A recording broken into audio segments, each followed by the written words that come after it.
வணக்கம். நம்ம சேனலுக்கு தொடர்ந்து ஆதரவளித்துக் கொண்டிருக்கும் நல்ல உள்ளங்களுக்கு நன்றி. எக்ஸிட் போல் முடிவு வந்துருச்சு. அதாவது தேர்தல் முடிஞ்ச உடனே வெளியில் வரவங்க கிட்ட கேட்டாது. எப்பயும் போல் இல்லை. போன தடவை ஹரியானாவில் காங்கிரஸ் ஜெயிக்குன்னாங்க. இந்த தடவை மராட்டியத்தில் பிஜேபி, ஜார்க்கண்ட்லேயும் பிஜேபி. மராட்டியத்தில் 150 முதல் 170 வரை பிஜேபி, காங்கிரஸ் ஒரு 130. இது அதே மாதிரி ஜார்க்கண்ட்லேயும் பிஜேபி ஆட்சி தான். ஒரே ஒரு விஷயம் மட்டும் சொல்லிடுறோம். இப்போ தேர்தலுக்கு பிந்தைய கருத்து கணிப்பில் இந்த மாதிரி டிவி விவாதத்தில் நாங்கள் பங்கேற்க மாட்டோம் அப்படின்னு பவன் கோரா காங்கிரஸ் சொல்லிடுச்சு. ஏற்கனவே இதே போல தான் பெரிய ஹோப் கொடுத்து ஹரியானாவில் காங்கிரஸ் பெருசாக ஜெயிக்க போகுதுன்னாங்க. பெருசாக ஜெயித்தாங்க, உங்களுக்கு தெரியும். பிஜேபி ஜெயிச்சிருச்சு. அதனால் இந்த தடவை இந்த கருத்து கணிப்பு அப்படிங்கிறத பெரும்பாலும் ரொம்ப நம்பத்தகுந்ததாக இல்லை வர காலத்தில். ஆனால் ஒன்று இவங்க எல்லோரும் வச்சு ஒன்று போடும்போது ஒன்று தெரியுது, எல்லா கருத்து கணிப்பும் இழுபறி தான். யாருக்கும் ஸ்ட்ரைட்டாக ஒரு அடி அப்படிங்கிறது இருக்காது மகாராஷ்டிராவில். அப்போ தேர்தல் முடிவெல்லாம் கணிக்கவே முடியாது. நம்மை பொறுத்த வரையில் என்ன விஷயம் நம்ம பார்த்தோம் அப்படின்னா, ஏற்கனவே நம்ம சொன்ன மாதிரி அந்த இங்கோலா அப்படிங்கிற தொகுதி, குறிப்பிட்ட 2-3 தொகுதியை சொல்கிறேன். இங்கோலா அப்படிங்கிற தொகுதியில் நமக்கு தெரிஞ்சு சுதந்திர இந்தியாவில் எப்போ தேர்தல் ஆரம்பித்ததோ கிட்டத்தட்ட ஒரு 50 வருஷமாக அங்கே காங்கிரஸ் நிற்கக்கூடிய தொகுதி. ஆனால் இந்த தடவை விடாப்பிடியாக சிவசேனா அங்கே வாங்கியிருக்காங்க. 3 தொகுதியில் காங்கிரஸ் நின்றதால் நிச்சயமாக ஜெயிச்சிருக்கும். சிவசேனாவுக்கு கொடுத்துருக்காங்க. அதனால் நமக்கு கொஞ்சம் சந்தேகமாக இருக்குது முடிவு எப்படி ஆகும்னு. அதே மாதிரி சோலாப்பூரில் பார்த்திங்கன்னா சுஷில்குமார் ஷிண்டேவோட பொண்ணு இப்போ எம்பி ஆகிட்டாங்க. அவங்க போன தடவை நின்னே பார்த்திங்கன்னா சென்ட்ரல் சோலாப்பூரில் அவங்க வெறும் 2500 2800 மார்ஜினில் தான் ஜெயிக்கிறாங்க அந்த ஏரியாவில். அப்போ அவ்வளவு அந்த குடும்பத்துக்கு அவ்வளோ மரியாதை இருந்தும் அவ்வளோ கம்மி வாக்கில் ஜெயிக்கிறாங்க. இன்னும் குறிப்பாக பார்த்திங்கன்னா போன எம்பி தேர்தலில் காங்கிரஸ் கூட்டணி 31, ஒருவர் காங்கிரஸ்லேருந்து ஏற்று நின்றவர் 32ன்னு வச்சுக்கலாம். 32 காங்கிரஸ்காரங்களே எதிர்பார்க்கல. ஆனால் சட்டமன்றத்தில் வரும்போது பார்த்திங்கன்னா நம்ம ஏற்கனவே சொன்ன மாதிரி காங்கிரஸ் ஒரு இடத்துல ஜெயிக்குது. அந்த இடத்துல 6 சட்டமன்ற தொகுதிகள், 5 சட்டமன்ற தொகுதிகளில் பிஜேபி லீடு எடுக்குது. ஒரே சட்டமன்ற தொகுதியில் காங்கிரஸ் லீட் எடுக்குது. ஆனால் காங்கிரஸ் ஜெயிக்குது. ஏன்னா அங்கே நிறையா முஸ்லீம்கள், 70% முஸ்லீம்கள் அப்படியே வாக்கு போட்டாங்க. இன்றைக்கி இருக்கக்கூடிய சூழ்நிலையில் தேர்தலில் இப்போதைக்கு யார் அவங்க அப்படி சொன்னாலும் இப்படி சொன்னாலும் கணிக்கிறது ரொம்ப கஷ்டங்க. ஒன்று தான், ஒருவேளை இந்தியா கூட்டணி தோற்றால் அதுக்கு மிக முக்கிய காரணம் உத்தவ் தாக்கரே தான். உத்தவ் தாக்கரேவுக்கு அள்ளி கொடுத்துட்டாங்க சீட்டு. அதாவது தொடர்ந்து 2014, 2019 இந்த 2019 விட்டுருங்க, ஏன்னா அந்த மோடி அலை, 2014 வச்சுக்கோங்க. இந்த தேர்தலெலாம் பார்த்திங்கன்னா ஒரு விஷயம் நமக்கு புறப்படும். உத்தவ் தாக்கரேவுடைய ஸ்ட்ரைக் ரேட் அப்படின்னு பார்த்திங்கன்னா 44%, பார்த்திங்கன்னா 19%. அதாவது அவருக்கு 100 சீட்டு கொடுத்தீங்கன்னா அவரோட ஸ்ட்ரைக் ரேட்டு 44 தான். அப்போ இந்த அளவுக்கு அதிகமாக உத்தவுக்கு கொடுத்துருக்க வேணாம். காங்கிரஸ் ஏன் விட்டு கொடுத்தது? காங்கிரஸ் சப்போஸ் விட்டு கொடுக்கலனா காங்கிரஸ் பெரிய மனப்பான்மையோடு நடந்துருச்சு நம்மளே சொல்லுவோம். விட்டு கொடுத்தோன்னு சொல்லுவோம். அதனால் அரசியலில் நம்ம ஒன்று நினைப்போம், அது ஒன்று நினைக்குவோம். இதனால் எது சரி எது தப்புங்கிறது முடிவு தான் தெரியும். ஆனால் ஒன்று தான், தேர்தலில் நம்ம போன தடவை ஹரியானாவில் காங்கிரஸ் நம்ம ஆம் ஆத்மிக்கு ஒரு சீட்டு வேறு கொடுத்தாங்க. எது? குருச்சேத்ரா தோத்தாங்க. இந்த மாதிரி வினயமாச்சு. அதேமாதிரி டெல்லியில் காங்கிரஸும் ஆம் ஆத்மின்னு தோத்தாங்க. அதனால் இந்த கெமிஸ்ட்ரி அப்படிங்கிறது மற்ற ஸ்டேட்டில் ஒர்க் அவுட் ஆகும், இந்த ஸ்டேட்டில் ஒர்க் அவுட் ஆகாது. இதை ரீஜனாக அஜித் பவார் ஏற்கனவே எம்எல்ஏவாக இருக்கவங்க, என்சிபியில் இருக்கவங்க நிறுத்துகிறாரு. அந்த பக்கம் பார்த்திங்கன்னா சரத்பவார் புதுமுகத்தை நிறுத்துகிறார். ஆனால் புதுமுகத்தை நிறுத்தினாலும் மேற்கு மகாராஷ்டிராவில் சரத்பவாருக்குன்னு ஒரு பெரிய மாஸ் இருக்குது. அது கண்டிப்பாக ஒர்க் அவுட் ஆகும், நம்ம நம்புகிறோம். அதே மாதிரி பார்த்தீங்கன்னா ஷிண்டே ஏற்கனவே இருந்த எம்எல்ஏக்களை நிறுத்துகிறார். ஆனால் உத்தவ் தாக்கரே புதுமுகத்தை நிறுத்தியிருக்கார். அப்படிங்கும்போது சரியாக நம்மளால் கணிக்கவே முடியல. நம்ம ஏற்கனவே சொன்ன மாதிரி எல்லா இடத்துலையும் பார்த்திங்கன்னா வாக்கு 500, 300, 20, 10. பாருங்களேன், நீங்கள் 23ஆம் தேதி பெரிய ஷாக்கே இருக்குது.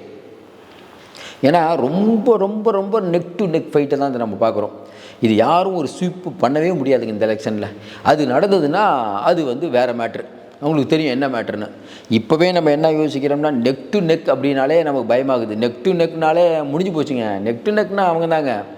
ஏன்னா எல்லாருக்கும் தெரியும், எல்லாருக்கிட்டுங்க எல்லாம் இந்தியா கூட்டணி தான் மக்கள் ஓட்டு போட்டிருப்பாங்க. ஆனால் ரிசல்ட்டு டக்குன்னு காலையில் ஓட்டெல்லாம் எண்ணுவாங்க, காங்கிரஸ் அப்படிம்பீங்க, கடைசியாக பார்த்தா பிஜேபி ஜெயிச்சிருச்சுப்பா, அவ்வளோதான் பிஜேபியில் இல்லை முடிஞ்சு போச்சுப்பா, மோடி ஜெயிச்சிட்டாருப்பா, மோடிக்கு ஜிந்தாபாத், அவ்வளோதான் முடிஞ்சு போச்சுப்பா, நம்மளும் ரைட் அடுத்த எலெக்ஷனில் பார்ப்போம். எத்தனை எலெக்ஷனுங்க பார்க்குறது, எல்லாம் அவங்க ஜெயிச்சிட்டே இருக்காங்க. நாட்டில் ஒரு அநியாயம் நடக்குது, இவ்வளோ பிரச்சனை நடக்குது, மோடி பட்டவர்த்தனம் அநியாயமாக பேசுகிறாரு, ஒரு பக்கம் அமித்ஷா பேச, இதையும் மீறி எப்படி ஜெயிக்கிறாங்க அப்படின்னா எல்லாருக்கும் தெரியும் ஏன் ஜெயிக்கிறாங்க, எது ஜெயிக்கிறாங்கன்னு நம்ம ஆளுங்க போடுவாங்க. அவங்களுக்கு தெரியும், சாதாரண மக்களுக்கு தெரியும் என்ன நடக்குதுன்னு. ஆனால் ஒரு விஷயம் மட்டும்தான் நம்ம நிச்சயம், நான் தொடர்ந்து சொல்கிற மாதிரி, இன்றைக்கி மகாராஷ்டிரா எலெக்ஷனை பார்க்கும்போது இது கண்டிப்பாக விதர்பா தொகுதியில், தொடர்ந்து நம்ம சொல்கிறத, விதர்பா தொகுதியில் காங்கிரஸ் ஜெயித்ததுன்னா, அது காங்கிரஸ் ஜெயித்தா அதற்கு முழு முக்கிய காரணம்னா காங்கிரஸுடைய வலிமை. காங்கிரஸ் தோற்றால் காங்கிரஸுடைய தப்பு இல்லை, இது சிவசேனாவுடைய தப்பு. நம்ம உறுதியாக நம்புகிறோம். இந்த தேர்தலை பொறுத்த வரைக்கும் சிவசேனா அப்படிங்கிற ஒரு கட்சி மிகப்பெரிய ஒரு சின்ன இறக்கத்தை சந்திக்கும்.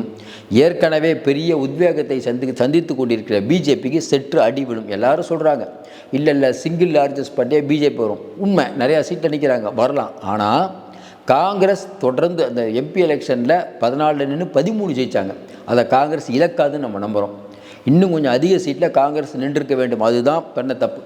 பிஜேபி கூட்டணிக்கும் காங்கிரஸ் கூட்டணிக்கும் நம்ம பார்க்குற தப்பு, பிஜேபி ரொம்ப விவரமாக 140 160 சீட்டில் நிற்கிறாங்க.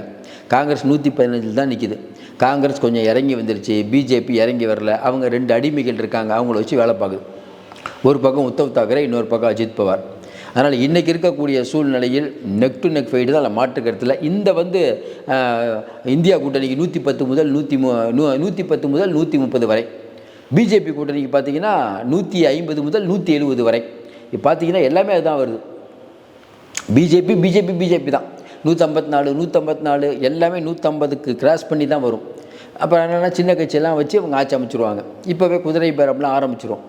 அதனால் வடக்கு மகாராஷ்டிராவை பொறுத்த வரைக்கும் 35 தொகுதிகள், அதுதான் நம்ம நினைக்கிறோம், 35 தொகுதிகளில் நெக் டு நெக் ஃபைட்டாக இருக்கும். இந்த தடவை யாராலும் கணிக்கவே முடியாது. நிறைய பேர் கூட சொல்லுவாங்க, என்னங்க இந்தியா கூட்டணியா அந்த கூட்டணி எது ஜெயிக்கும்னு சொல்லுங்கன்னு. யாராலையும் கணிக்க முடியாத தேர்தல். இப்போ சொல்கிறது கூட நம்பலை. ஏன்னா ஜார்க்கண்ட் மாநிலத்தில் பிஜேபி 44லேருந்து 53ங்கிறாங்க. 44லேருந்து 53 வருவது அப்படிங்கிறது ஓரளவுக்கு சாத்தியம்தான் ஜார்க்கண்டில். ஆனால் மகாராஷ்டிரா அப்படி இருக்காதுங்கிறது நம்ம. ஏன்னா 81 சீட்டு ஜார்க்கண்டில், 44 பெரும்பான்மை வந்துட்டாங்க. எல்லோரும் எதிர்பார்க்குற மாதிரி பெரும்பான்மை ஓரளவுக்கு வருவாங்கன்னு தான் நம்மளும் நினைக்கிறோம். ஜார்க்கண்ட் ஓரளவுக்கு வருவாங்க. ஆனால் மகாராஷ்டிரா தேர்தலில் பிஜேபி ஜெயிக்கிறது அப்படிங்கிறது யாரும் ஒன்றும் பண்ண முடியாது. அப்படி ஜெயித்தால் அதற்கு மிக முக்கியமான காரணம் அவங்க தேர்தல் பணியாற்றுறதில்லை, அவங்க ஒழுங்காக அந்த ஷீட் ஷேரிங் பண்ணாங்க. இந்தியா கூட்டணி தோற்றாலதுக்கு முக்கிய காரணம் அள்ளி கொடுத்தது. ஆனால் இந்தியா கூட்டணி ஜெயிக்குமா தோக்குமான்னு கேட்டிங்கன்னா இப்போவும் நம்ம சொல்கிறோம், அப்பர் கண்டிப்பாக இந்தியா கூட்டணி தான் எடுக்கும், இந்தியா கூட்டணி தான் ஜெயிக்க நம்ம உறுதியாக நம்புகிறோம். அதுக்கு நம்ம ஒரே சொல்கிற காரணம் என்னென்னா, ஒரு ஆட்சிக்கு மாற்றாக விரும்புவார்கள் ஒன்று, இன்னொன்று உத்தவ் தாக்கரே இழைக்கப்பட்ட அநீதி அந்த மக்கள்கிட்ட ஒரு கோபத்தை ஏற்படுத்தி இருக்குது. சரத்பவார் இந்த வயசில் அவர் தனியாக விட்டுட்டாங்கிற ஒரு பெரிய கோபம் இருக்குது. மராத்தா மக்கள் இப்போ கண்டிப்பாக பிஜேபியை புறக்கணிக்கக்கூடிய வேலையை தான் பண்ணிகிட்ருக்காங்க. அவர்கள் இடஒதுக்கீடை பிஜேபி கொடுக்கலங்கிற ரொம்ப கோபத்தில் இருக்காங்க. அதையும் தாண்டி நிறையா தொழிற்சாலை குஜராத்துக்கு போயிடுச்சுங்கிற ராகுல் காந்தியோட பிரச்சாரம் ஈடுபட்டிருக்குது. பட்டியலின மக்கள் கூட பிரகாஷ் அம்பேத்கருக்கு வாக்களிக்க மாட்டாங்க, இந்த பக்கம் தான் வாக்களிப்பாங்க.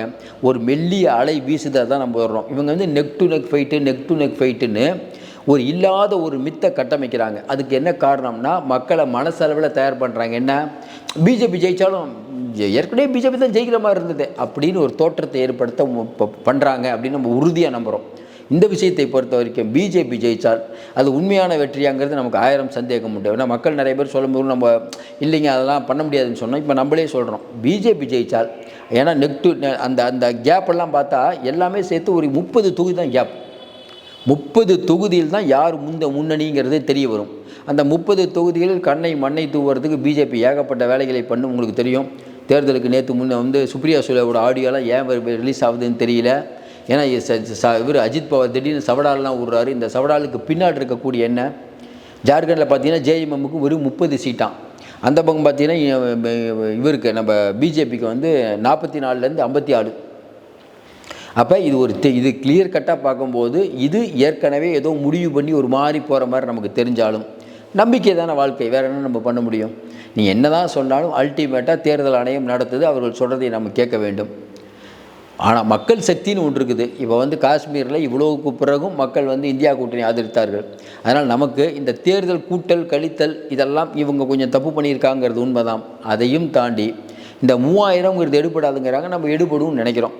இவ்வளோ விஷயங்களையும் கணக்கில் கொண்டு அதுக்கப்புறம் பிஜேபி ஜெயிக்கும் அப்படிங்கிறத நம்ம தயாராகலை. ஜனநாயகத்தில் எப்பயுமேங்க கண்டிப்பாக பிஜேபி ஜெயிக்கும் ஜெயிக்கும் ஜெயிக்கும் ஜெயிக்கும் அவங்க சொல்கிறதுனால நம்ம ஒத்துக்க முடியாது. இப்போ எனக்கு ஒரு கன்வின்ஸ் ஆனதான் நான் ஒத்துக்க முடியும். இப்போ நாங்கள் இருக்கக்கூடிய நிறைய நண்பர்கள்ட்ட பேசுகிறேன், என்னங்க மேட்ரு இல்லைங்க, கொஞ்சம் சில தவறுகள்லாம் ஊற்றுங்க. விதர்பாவில் காங்கிரஸ் வந்து இந்த அளவுக்கு கொடுத்துருக்கூடாது, ஆனாலும் கொஞ்சம் அப்பர் ஹேண்டு தான் எடுப்பாங்க. ஏன்னா பிஜேபிலையும் கொஞ்சம் சிக்கல் இருக்குதுங்க, ரெண்டு பக்கத்துலேயும் சிக்கல் இல்லாமல் இல்லை. இவங்க கொஞ்சம் விட்டு கொடுத்துருக்கலாம், உத்தவ் தாக்கரே கொஞ்சம் விட்டு கொடுத்துருக்கலாம், விட்டு கொடுக்கலாம். அவர் தான் அழிய போகிறாரு. ஆனாலும் நல்லா விளாடும் இந்த இவங்களும் நல்லா பண்ணியிருக்காங்க, அவங்களும் நல்லா பண்ணியிருக்காங்க, இவங்களும் செலவு பண்ணியிருக்காங்க, அவங்களும் செலவு பண்ணியிருக்காங்க. அதனால் வந்து 0.75 அதுதான் போன தேர்தலில் பார்த்திங்கன்னா பிஜேபி கூட்டணிக்கும் காங்கிரஸ் கூட்டணிக்கும் இடையான இடைவெளி நாடாளுமன்ற தேர்தலில் 0.75 தான், ஒன்று கூட இல்லை.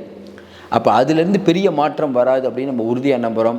இன்னும் கூட பார்த்திங்கன்னா பிரச்சார வலிமைகள் ஆகட்டும், பிஜேபியுடைய மக்கள் விரோத செய்கைகளாகட்டும், சிவாஜி சிலை உடைஞ்சதாகட்டும், இப்போ இந்த பாபா சித்திக் இறந்ததாகட்டும், இதெல்லாம் கண்டிப்பாக எதிரொலிக்கும். இந்த கருத்து கணிப்பை நம்ம நம்பலைங்க. நமக்கு இன்னும் நினைக்கிறோம் காங்கிரஸ் தான் எஜ் எடுக்குன்னு உறுதியாக நம்புகிறோம். ஜார்க்கண்டில் வேணால் முடிவுகள் மாறலாம், மகாராஷ்டிராவில் கண்டிப்பாக இந்தியா கூட்டணி ஜெயிப்புன்னு இப்போவும் நம்ம உறுதியாக நம்புகிறோம். நீங்கள் அந்த ஒரு மேட்ரு ஞாபகம் வச்சுட்டே இருக்கீங்க, அந்த ஒரு மேட்ரு வந்தாங்கிறீங்க. அது வந்தால் எதுவும் பண்ண முடியாது, அது வந்தால் டோட்டலாக எல்லாமே மாறிடும். அப்புறம் பிஜேபி தான் முடிஞ்சதுப்பா அப்படின்னு சொல்லுவாங்க. அந்த நிலைமைக்கு வராதுன்னு நினைக்கிறோம். ஜனநாயகம் இன்னும் காப்பாற்றப்படும் நினைக்கிறோம். பொறுத்திருந்து பார்ப்போம், நல்லதே நடக்கும். மீண்டும் சந்திப்போம். நன்றி, வணக்கம்.